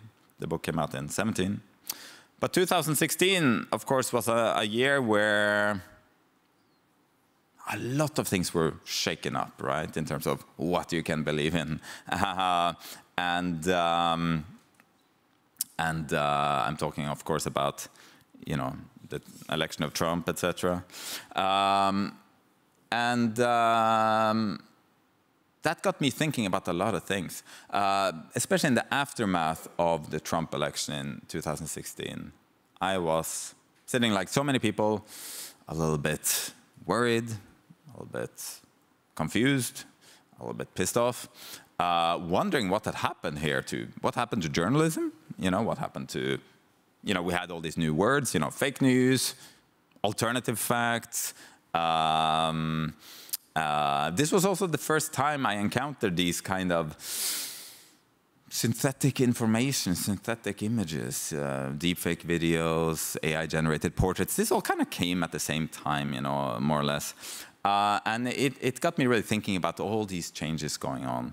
And as I was trying to figure out what happened specifically with the election and the mechanics of it and the social media component and the Russian troll factories and the Cambridge Analytica scandal and all this, I came across the very fascinating story about what happened in Veles in North Macedonia, which is this sleepy town of about 50,000 people. It used to be an industrial hub, so there used to be a steel smelter there used to be a porcelain factory, all that stuff been closed down for decades. There are lots of youth unemployment. But there in 2016, a bunch of kids basically found a brilliant way to earn fast cash. What they did, it started sort of as a small event where some guys got together, they made a website, they gave it a URL that resembled an existing news portal. So they gave it names like NewYorkTimesPolitics.com, you know, instead of NewYorkTimes.com. And they would cut and paste everything they could find of sort of wacky conspiracy theories, fake news, and just sort of sensationalist clickbait of all kinds. And they would make them into articles on this news site. And then they would put lots of Google advertising banners on it, right? So that basically it worked like any other newspaper works, right? That's how journalism works. You read article, you see advertising, the guys earn money. That's the mechanism, right? So if anyone clicked on this article, they would earn cash. And there was just something about the American public at that time, especially on the Trump-leaning side, but not exclusively, who was so hungry for this particular mix of clickbait and conspiracy, that the algorithm started firing up on it. Facebook and Twitter started spreading this out to first thousands of Americans, then hundreds of thousands, and then millions. And the guys in Veles were earning money. And then the neighbor saw them doing this and said, oh, wow, this is lucrative. So they started making their own websites. So at one point in 2016, in the sort of final months of the election, they ran hundreds of these websites from Veles, all kind of spreading out this kind of mix of weird junk information. You know, everything from Hillary's pedophile ring in the pizza parlor to Obama caught snorting cocaine over here in the Oval Office. And you know, the weirder it got, the more clicks. You know, it's this self-reinforcing circle, right? And it was a great success.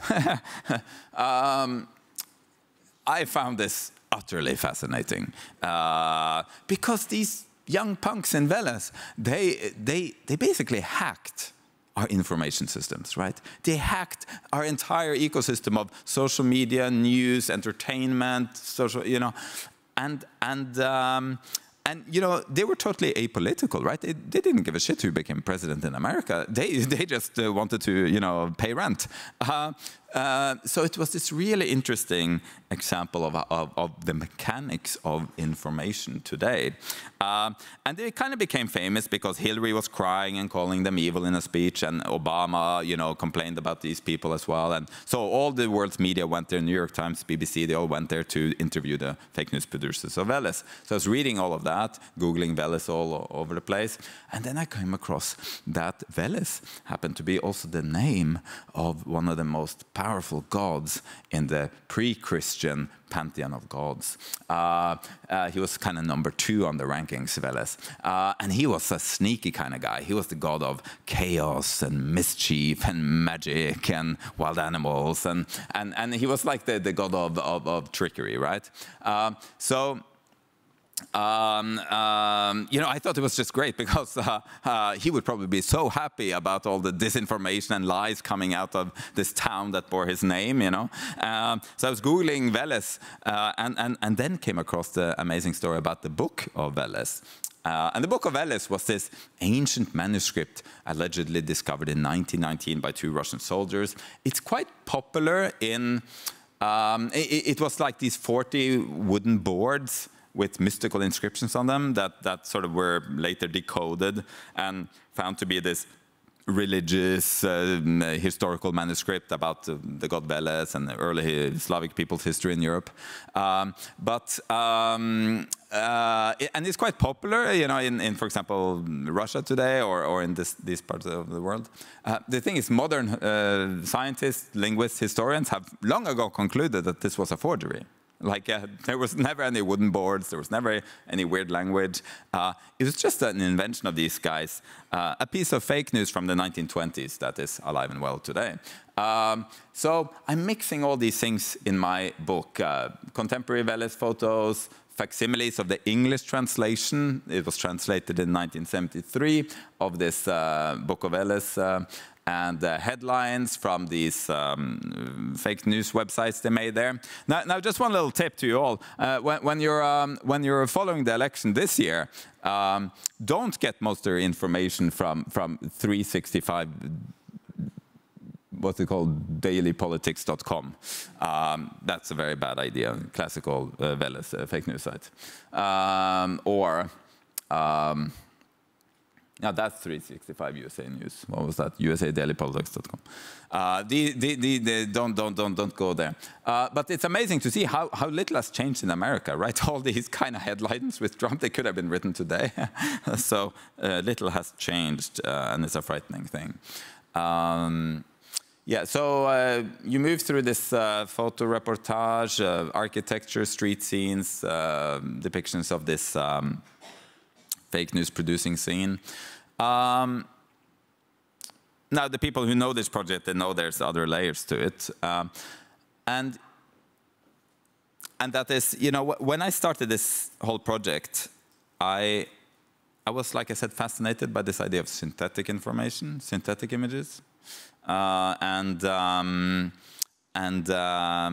was wondering, well, and we're now in 2018, 19, around there. How good have these technologies become? You know, how easy are they to use?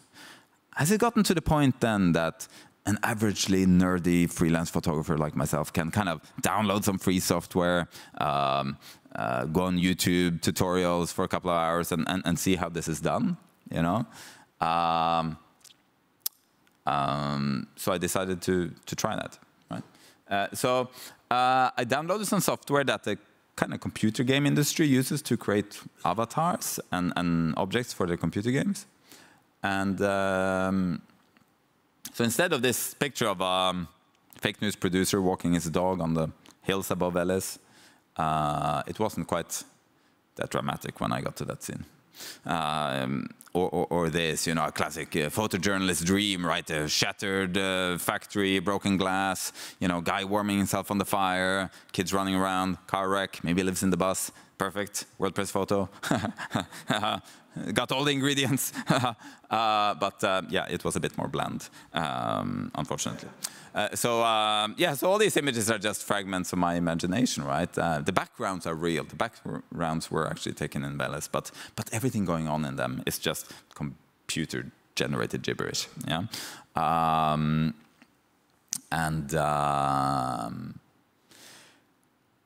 in many ways, it became a process of sort of the exact opposite of what I normally would do, right? If I went there, try to get in touch with these people, gain their trust, make photographs. I wandered around and just thought, well, if Jonas Bendixen was sent here on assignment to make a reportage about the fake news producers of Veles, what kind of pictures would I have loved to have seen, you know? If I was standing here in front of this amazing monument with this heavenly god rays of sunlight coming down at me, what would be the coolest thing to see in the foreground? You know, well, these skaters maybe, and so forth. Yeah. Oh, the bear, yeah. Yeah, so this Veles, the god, right? He was a shapeshifter. He would normally appear as a bear in the mythology. So I got to fulfill this kind of lifelong dream of being a National Geographic wildlife photographer by buying myself a 3D bear and having him walk around town. In a way, playing to the stereotype of kind of Eastern Europe, you know, bears walk around the cities there, I think. And it became a way to both pick apart the ingredients of my own pictures You know, look at really what are the ingredients of my pictures. What cliches do I fall into? What tricks do I use to make my pictures? Pick those apart and reassemble it with these digital models. Right? In a way, also a way to look at what is the language of photojournalism. You know, what do we want a story about fake news producers manipulating us in Veles? What do we want that to look like? It should look exactly like this. Dark, grainy pictures, kind of mafia-looking guys manipulating us in communist-era apartment blocks. You know, the classic construction of a photo essay about something like that. And try to package it up exactly according to all those stereotypes and cliches. That was kind of what I was trying to do. Yeah, so I decided to make a book out of it, and of course you need text in the book. And luckily, as I was sitting in 2019 computer generating bears, this was the moment when the first prototype of what we know now as ChatGPT really came out. The first kind of powerful machine learning and language model, which was then called GPT-2, came out. And you could access it through some Python scripts and stuff like that. So I thought, great, okay, now I don't have to write all this essay myself.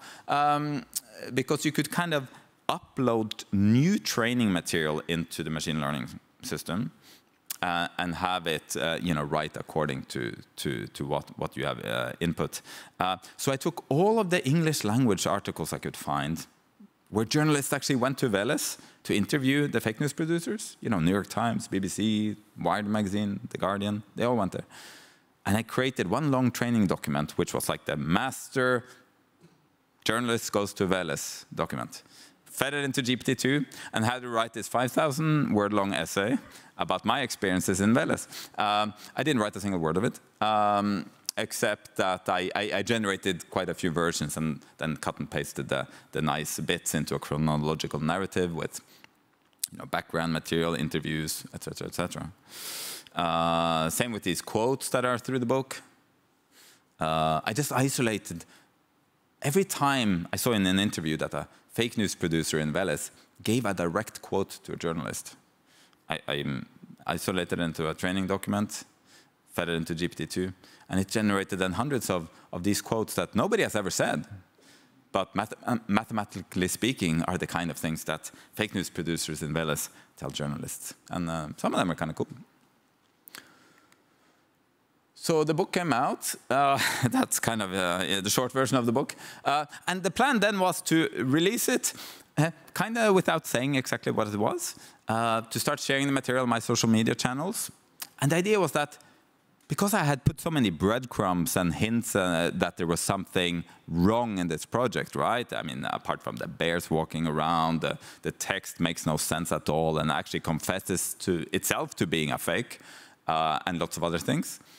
I thought, okay, it'll probably take maximum 2 or 3 weeks, and then people will be chatting on social media saying, you know, have you seen the latest book of Jonas? It's pretty weird, right? There's something, the people look totally plastic or like, I've been to Eastern Europe, never seen a bear, or something like that.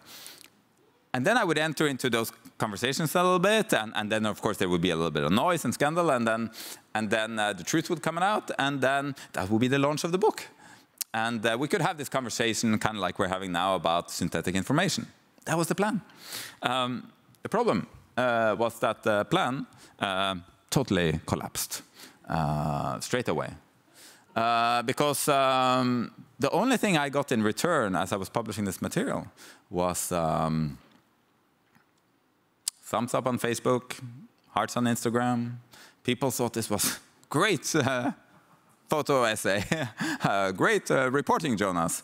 And I started getting messages from people saying, oh, well, I read the text, you know, it was, thank you that there are still investigative journalists out there doing a proper job and all of this kind of stuff. And I'm kind of can't believe what I'm seeing.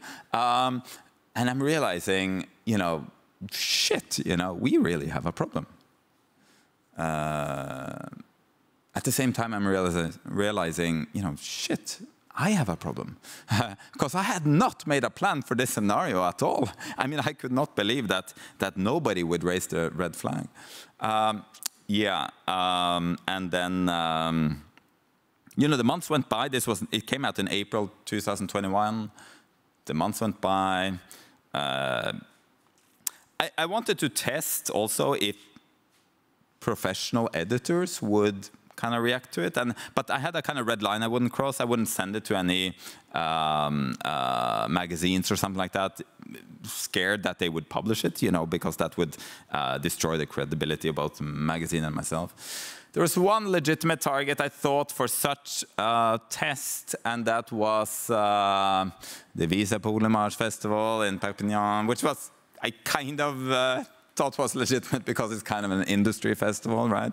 It's the world's biggest photojournalism festival, for those who don't know, showing sort of big screenings on 70-meter wide screens. I sent it to them. They responded quite quickly, saying, Jonas, this is very interesting work. Would you like to have a screening at this year's festival? Upon which I said, yes. I got a very bad stomachache, which I had all of the summer, hoping that somebody else would catch me before it was shown scandalously at this festival, in front of all the editors and my colleagues. Terrible things. At one point, I really had to get out of it, and I had concocted one plan to help extract myself from this deep hole I was situated in. And I did that through accessing another part of the internet I hadn't been too much before, which was the marketplace for fake social media accounts, where I bought. I asked them, give me a profile with a slightly Eastern European sounding name, and that's where this woman came into my life, Chloe Miskin. She came with a complete suite of profile pictures that the vendor claims. I bought her for $30. The vendor claims they were AI generated. I'm not sure if I believe it, but anyways, she's of course very beautiful. And the idea of Chloe was that she spent the summer of 21 infiltrating herself into the photographic community. All my contact list she sent friend requests to. So at the end of the summer, before the Visa Polemage there, she had some 800 industry contacts in her list, and she was, you know, commenting on people's pictures and being kind of a nice troll. The idea was that she was kind of a mole. So if nobody got suspicious about Jonas Bendixen, then she could kind of lead the horse to water. That was the idea. Which after Perpignan, I thought now it's really the time. I can't live like this anymore because this was very stressful for me.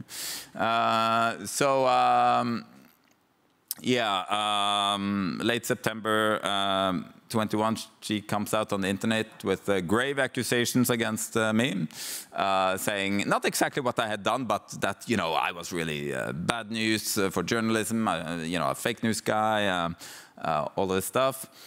Lots of discussion. She spends actually a couple of weeks trying to convince people that there's something wrong with it. Initially, they chase her away, you know, they don't want to hear from her. But eventually, I managed to move her over to Twitter, where they're more likely to kill you. And she had more success on Twitter than on Facebook. And finally, the truth comes out, and I can finally breathe again. Like most criminals, you basically want to get caught, right? So, yeah, and in a funny and really convoluted way, for me, it becomes, you know, I'm quite happy, a sort of sense of mission accomplished, because afterwards, a lot of the world's media start writing a lot about not just my stunt, but about exactly this as a case for, like, how prepared are we for all these technologies that are surely about to wash over us? All of these technologies for automating production of synthetic imagery and synthetic text, and in a way that was, of course, the initial motivation for this sneaky thing I did, was to really try to lift that up into the public debate somehow, and miraculously somehow that happened. The question is, you know, where do we go from here? Well, this is maybe my proudest moment as a photographer, when I started computer-generating embroidered bears. So maybe that's where we go, you know. But beyond that, I don't really know, to be honest, you know.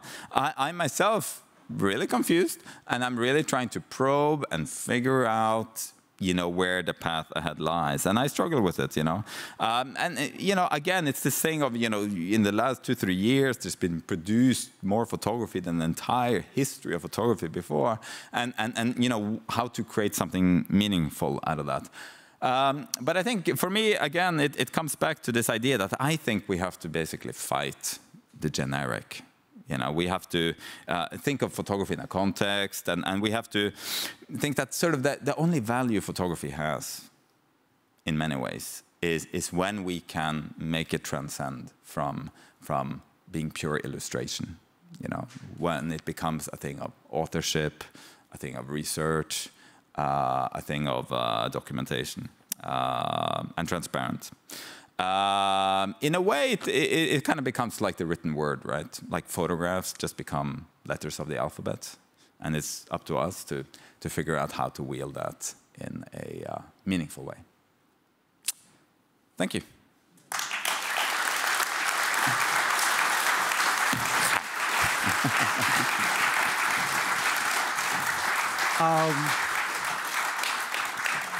Jonas, thank you so much for your great lecture. And, you know, during the course of this evening, you know, I made some notes, you know, what's the takeaway, you know, of this evening? You know, people saying, and of course, you know, I can tell you about, you know, we cannot take our democracy for granted, especially not this year, or culture, democratic culture is much more than the right to vote in a so-called, in a free country, fair elections. Maybe the information system is broken, maybe it's not broken, maybe there are threats. But I guess the very fact that we can end up a lecture from a photographer who says that he slept with Jesus and created wild animals in North Macedonia, it might give us, you know, enough hope and maybe much more inspiration for this huge global election year. Thank you again. Thank the other speakers, and thank you for being here. Thank you so much.